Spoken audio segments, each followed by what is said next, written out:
Akkam jirtu kabajamoota fi jaalatamtoota hordoftoota biiftuu Oroo bakkuma jirtanitti nageenyi kenna kan kabajaatiif kan jaalalaa isin haa ga'u isiniin jenna. Suuraan oduu isaa kanaa qabannee dhiyaannee jirra. Hangaduma sagantaa kanaatti nu hojii turaan immoo affeerraa kenna kun biiftuu Oroodha keessan jajjabeeffadhaa.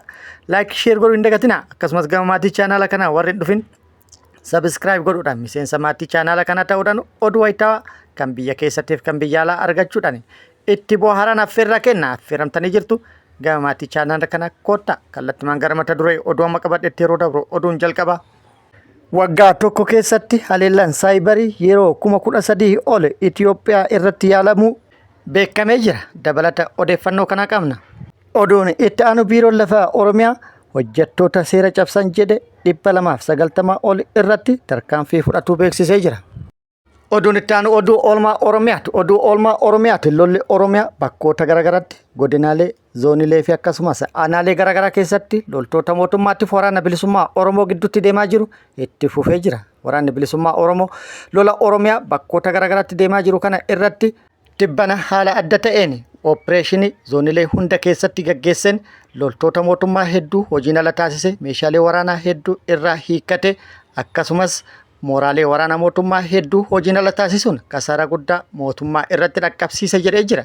Haleellaa loltoota mootummaa irratti raawwataa jiru itti fufsiisuun har'as haleellaa bakkoota garaagaraatti loltoota mootummaa irratti raawwateen miidhaa guddaa dhaqqabsiisuun injifannoo argadhe jedhee jira. Mootummaan gama isaatti Oromiyaa bakkoota garaagaraatti humna baay'ee bobbaasuudhaan tarkaanfii fudhataa jiraachuu beeksisee jira. Oduu biyya alaatiin oduun kun oduu cabsaadha yookaan oduu ammeedha. Breaking news badhaasa noobeelii nagaa bara kana yookaan bara 2025 Maariyaa Kooriinaa Machaadoo dubartiin jedhamtu injifattee jirti. Doonaald Tiraamp pirezidaantiin Ameerikaa anaaf mala hojii nageenyaa baay'ee hojjedhee jira. Lola torba dhaabsisee jira. Badhaasni noobeelii nagaa bara 2025 naaf mala jechuudhaan abdii guutuun eegaa turus osoo hin argatin hafee jira. Badhaasa kana lammii Veenzuweelaa kan taate qabsooftuu mirga namoomatii fi akkasumas sirna dimookiraasii diriirsuuf qabsaa'aa turte Maachoodaan injifattee jirti. Oduun itti aanu Israa'el waliigaltee dhukaasa dhaabuu guyyaa kaleessaa irra dhaqqabame raggaasiftee jirti. Hojiitti hiitee jirti. Waraanni hedduun Gaazaa keessaa bahaa jiru. Hidhamtootaa fi ugguramtootas wal jijjiiruu fi qophiin xumuramuun dhagahamee jira. Guutuu oduu kanneenitii fi kan biroo wajjin isin wajjin kan turu ani Bariisoo Ganamooti. Guutuun oduu akka itti aanu kanatti wal duraa duuban isiniif dhiyaata. Waggaa tokko keessatti haleellaan saayibarii yeroo 13,000 ol Itoophiyaa irratti aggaamamuun himamee jira. Bara 2017 qofa haleellaan saayibarii yeroo 13,400 ol Itoophiyaa irratti aggaamamu bulchiinsi nageenya neetwoorkii odeeffannoo INSA'n beeksisee jira.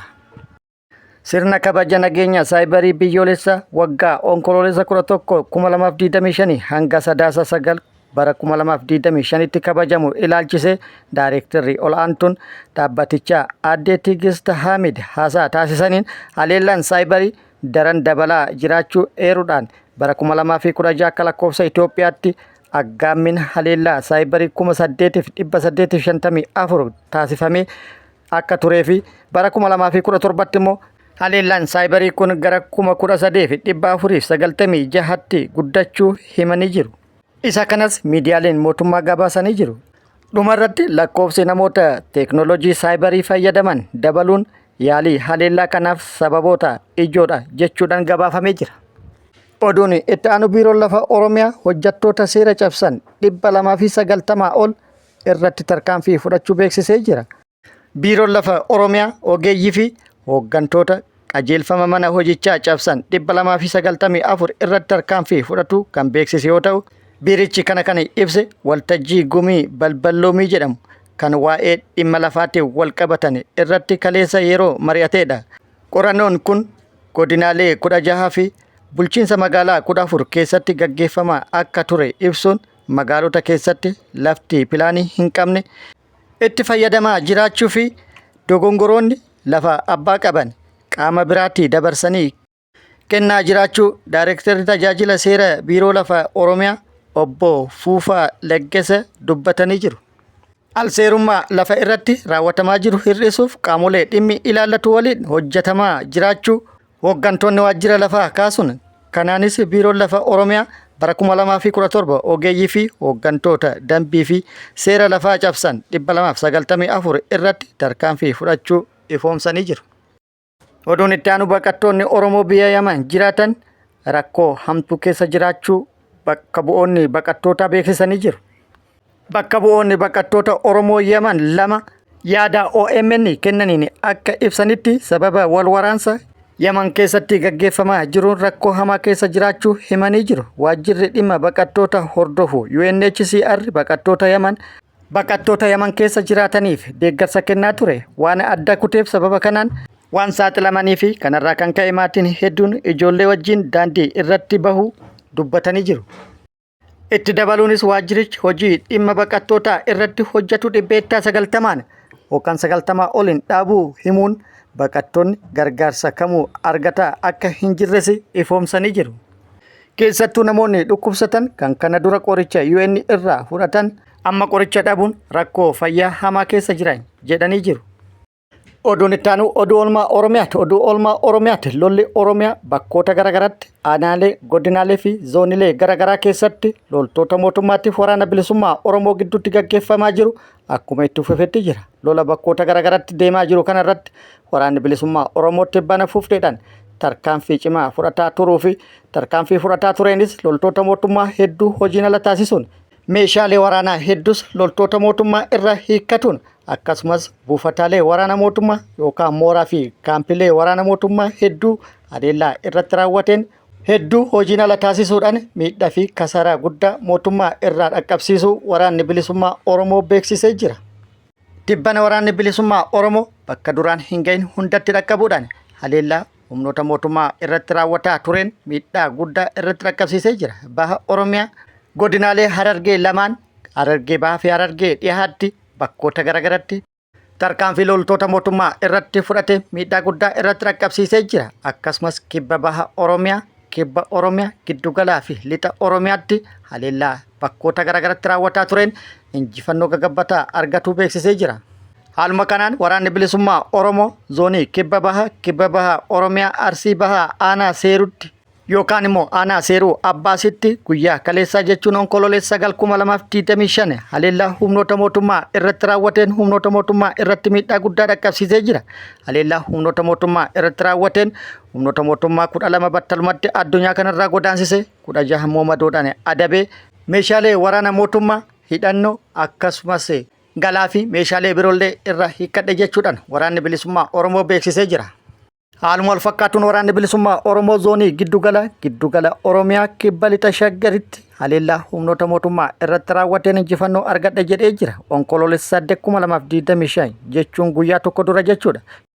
Kibba lixa Shaggara aanaa Ammayyaa ganda Kuraa Golaa jedhamutti haleellaa loltoota mootummaa irratti raawwateen loltoota mootummaa 7 battalumatti addunyaa kanarraa godaansisee 7 madeessuun injifannoo argatu waraanni bilisummaa Oromoo beeksisee jira. Haaluma wal fakkaatu waraanni bilisummaa Oromoo zoonii kibba Oromiyaatti har'a haleellaa bakkoota garagaraatti raawwatu odeeffannoon nu gahee jira. Waraanni bilisummaa Oromoo zoonii madda albuudaa haleellaa bakkoota garagaraatti loltoota mootummaa irratti raawwateen miidhaa guddaa dhaqqabsiisuun injifannoo argatu beeksisee jira. Kun akkuma jirutti ta'e tibbana waraanni bilisummaa Oromoo zoonii giddugala Oromiyaatti tibbana fufteedhaan haleellaa bakkoota garagaraatti magaalaa Finfinneetti marsuudhaan raawwataa jiruun injifannoo gurguddaa galmeessuun beekamee jira. Tibbana jaalmarroon humna guddaa gara giddugalatti galchuudhaan magaalaa Finfinnee kallattii 4dhaan itti marsee reediyeesii kiiloomeetira 80 irratti kallattii garagaraatiin humna guddaa kuusuun hanga funyaan Finfinneetti fulla'ee haleellaa raawwataa jiru keessoo mootummaa raasaa jiraachuun beekamee jira. Haleellaa giddugalatti raawwatamaa jiruu fi opereeshinii giddugala irratti xiyyeeffatuudhaan raawwatamaa jiru kana jaalmarroon shawaa seenuudhaan qindeessaa jira jechuudhaan odeeffannoon maddeen garagaraa irraa bahaa jiru. Jaalmarroon shawaa seenee opereeshinii raawwatamaa jiru qindeessuun haleellaa bal'aa raawwataa jira jechuudhaan maddeen garagaraa kan gabaasan yoo ta'u haleellaa biroollee raawwatuuf qophii gahaa taasisaa jiraachuun illee himamee jira. Gama mootummaatti immoo bakkoota lolli itti gaggeeffamaa jiru kanaan wal qabatee odeeffannoon jiru kan hin jirre yoo ta'ellee yookaan odeeffannoo argachuuf yaallee dhabnullee gama biraatiin mootummaan tarkaanfii fudhataa jiraachuu beeksisee jira. Humna qindaa'aa bakkoota garagaratti bobbaasuun humna lafootii fi humna qilleensaatiin deeggaramuun bakkoota barbaachisoo ta'e irratti haleellaa raawwataa jiraachuu fi haleellaa raawwataa jiruunis humnoota hidhatan hedduu barbadeessuun injifannoo argadhe jedhee jira. Qabatamaan garuu eessa fa'aatti akka ta'e odeeffannoo argachuu hin dandeenye. Gara biraatiin immoo mootummaan yookaan humnoonni mootummaa tarkaanfii fudhanne jechuudhaan namoota nagaa irratti haleellaa raawwatan cimsanii itti fufanii jiru. Oromiyaa bakkoota hedduutti namoota nagaa mana hidhaatti baasuun haleellaa irratti raawwatuun badii tokko malee lubbuu namoota nagaa galaafataa jiraachuun baay'atee itti fufee jira jechuudhaan hawaasni bal'aan komii dhiyeessee jira. Haalli kun godinaalee Oromiyaa hunda keessatti cimee itti fufee jira. Lubbuun namoota nagaa hedduulleen baduu itti fufanii jiru. Oduun kun oduu ammeedha. Breaking news. Badhaasa Noobeelii bara 2025 dubartiin Maariyaa Kooriinaa Machaadoo jedhamtu Veenzuweelaa irraa mo'attee jirti. Badhaasa Noobeelii nagaa bara 2025 pirezidaantiin Ameerikaa Doonaald Tiraamp ni mo'ata jedhamee eeggamaa ture. Innis ni mo'adha jechuudhaan irra deddeebi'uun naaf mala jechuudhaan dubbataa ture. Sababni isaas dhimma nageenyaatiin wal qabatee hojii baay'ee hojjedhee jira. Lola bakkoota garaagaraatti yookaan biyyoota garaagaraa gidduutti ture yoo xiqqaate biyyoota 7 Itoophiyaa Masrii dabalatee yoo xiqqaate lola 7 dhaabuudhaan nageenyi akka bu'u taasise. Kanaaf badhaasni Noobeelii bara kana naaf mala jechuudhaan abdii guddaa horatee ture. Ta'ullee hin milkoofne dubartiin Veenzuweelaa Maariyaa Kooriinaa Machaadoo jedhamtu badhaasa kana injifattee jirti. Maariyaan badhaasa Noobeelii nagaa bara 2025 kan injifatte dimokiraasiin Veenzuweelaa keessatti akka dhufu gochuudhaaf qabsoo guddaa gochaa waan turteef badhaasa Noobeelii nagaa bara kana akka fudhattu koreen badhaasa Noobeelii murteessuu beeksisee jira. Korichi fuula X gubbatti ibsa baaseen Maariyaa Kooriinaa Machaadoo uummanni Veenzuweelaa mirga dimokiraasii isaa akka kabajatuu fi sirni dimokiraasii akka diriiru tattaaffii guddaa gochuu fi akkasumas ce'umsa bulchiinsa abbaa irree irraa gara dimokiraasiitti godhamu keessatti qabsoo hadhaa'aa godhuu isiitiif badhaasa kana argatte jedhee jira. Kun akkuma jirutti ta'e koreen badhaasa Noobeelii nagaa pirezidaantiin Ameerikaa Doonaald Tiraamp maaliif badhaasa Noobeelii akka hin argatin deebii kennee jira. Koree badhaasa Noobeelii fi hojii gaggeessaa kan ta'an Joorgan Wiitni Firaayindiis Tiraamp dabalatee dhiibbaan hawaasa idil addunyaa irraa akka irratti ture ibsuun waggaa waggaan xalayaan kumatamaan lakkaa'aman koree badhaasa Noobeelii nagaa dhaqqabaa akka turan ibsuun komii fi fedhii dhiibbaa alaa dhufuun osoo hin taane hojii fedhii Alfred Noobel qofa irratti hundaa'uun murteessina jedhee jira. Oduun itti aanu Israa'el Gaazaatti dhukaasa dhaabuun waliigaltee hojiirra oolchuu eegaluu beeksiftee jirti. Akkasumas humni waraanaa Israa'el waliigaltee dhukaasa dhaabuu Gaazaatti hojiirra oolchuu eegaluu beeksisee jira. Waraanni Israa'el kana kan beeksise akkaataa waliigaltichaatti Gaazaa bakkeewwan keessaa bahuu qabu gadi dhiisee erga bahee boodadha. Gara biraatiin immoo US waliigaltee dhukaasa dhaabuu Gaazaa to'achuuf loltoota ishee garas bobbaasaa jirti jedhamee jira. Akkasumas kaabineen mootummaa Israa'el karoora Gaazaatti dhukaasa dhaabuu fi namoota butaman gadi lakkisiisuu raggaasisee jira. Kaabineen Israa'el waliigaltee dhukaasa dhaabuu raggaasisuu hordofee guyyaa boruu irraa kaasee waliigaltichi hojiirra ooluu akka eegalu ibsamee jira. Waliigaltee dhukaasa dhaabuu boruu kaasee hojiirra ooluu akkuma eegaleen sa'aatii 72 keessatti Hamaas namoota butaman akka gadi dhiisu eegama. Akkasumas Israa'elis Palestaayinoota mana hidhaa keessa jiran gadi lakkifti. Kabajamoota fi jaalatamtoota hordoftoota biiftuu Oroo oduun ammaaf qabadde kana hanga ammaa kana guutuu oduu wajjin isin wajjin kan ture ani Bariisoo Ganamooti. Hanga yerootti aanutti deebinee wal agarrutti nageenyi Rabbi isiniif haa baay'atu. Nagatti nu turaan immoo hawwii kennaa nagatti nu turaa.